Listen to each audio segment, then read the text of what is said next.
اب یہ محبت فروغ کیسے پائے گی؟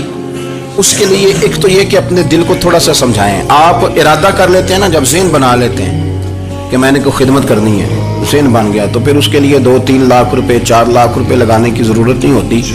پھر بندہ سٹاپ پہ کھڑے ہوئے کسی بابا جی کو پوچھتا ہے کہاں جانا ہے، تو کہتے ہیں میں نے ذرا یہاں قریب ہی جانا ہے، رکشا تلاش کر رہا ہوں. تو آپ کا ذہن بن گیا نا خدمت کرنے کا. تو موٹر سائیکل بھی بٹھایا تو گھر چھوڑا ہے، واپس آئے تو دل بڑا ٹھنڈا تھا. لیکن آپ یہ بھی کہہ سکتے تھے کہ بابا جی بچے کیا کرتے ہیں سعودی عرب میں، تو یہ 200 روپیہ رکشے کو دیں، گھر چھوڑ آتا ہے، بچے اتنا کماتے کس لیے؟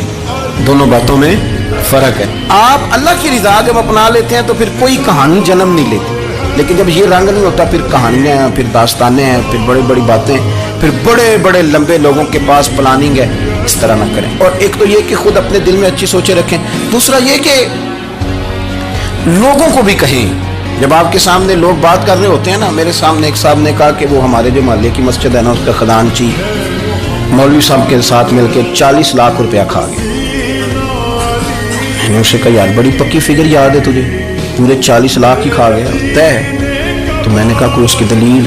کہنے لگا جی بڑے پیسے کھائے ہیں، سب کو پتہ ہے. میں نے کہا سب کو پتہ ہونا کام نہیں، اس پر باقاعدہ شرعی گواہ ہونے چاہیے. کہہ دیتے ہیں نا. میں نے اسے کہا کہ چلو چھوڑو ساری باتیں، تم نے کتنے دیے تھے؟ میں نے کہا میں نے تو کوئی نہیں دیا. تو میں نے کہا اگر تو نے کو دیا تو چل میرے ساتھ، میں تیرے تو واپس کراؤں، اور اگر تم نے نہیں دیا تو پھر اللہ سے ڈر.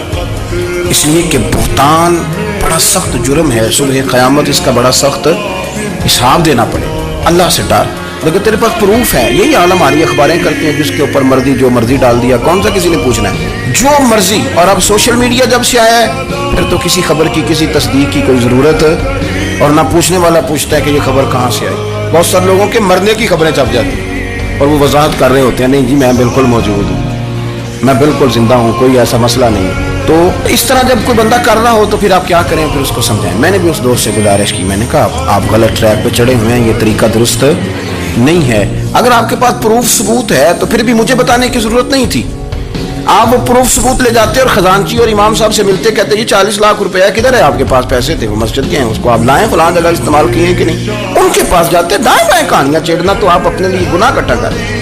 نبی پاک صلی اللہ علیہ وسلم کی حدیث سن لیں اور اس کو ہمیشہ یاد رکھنا ہے. آپ حضور نے فرمایا اگر تو نے کسی شخص کی ایسی جگہ توہین کی جہاں اس کی عزت بنی ہوئی تھی، تو نے کسی کو ایسی جگہ رسوا کر دیا جہاں اس کی عزت، کسی نے آپ کے سامنے آ کے کسی آدمی کی تعریف کی تو نہیں تمہیں نہیں پتا، میں بتاتا ہوں. حضور فرمانے لگے اگر تم نے کسی شخص کی ایسی جگہ توہین کی جہاں اس کی عزت بنی ہوئی تھی، تو رب بھی تمہیں اس جگہ رسوا کرے گا جہاں تمہاری عزت بنی ہوئی ہو.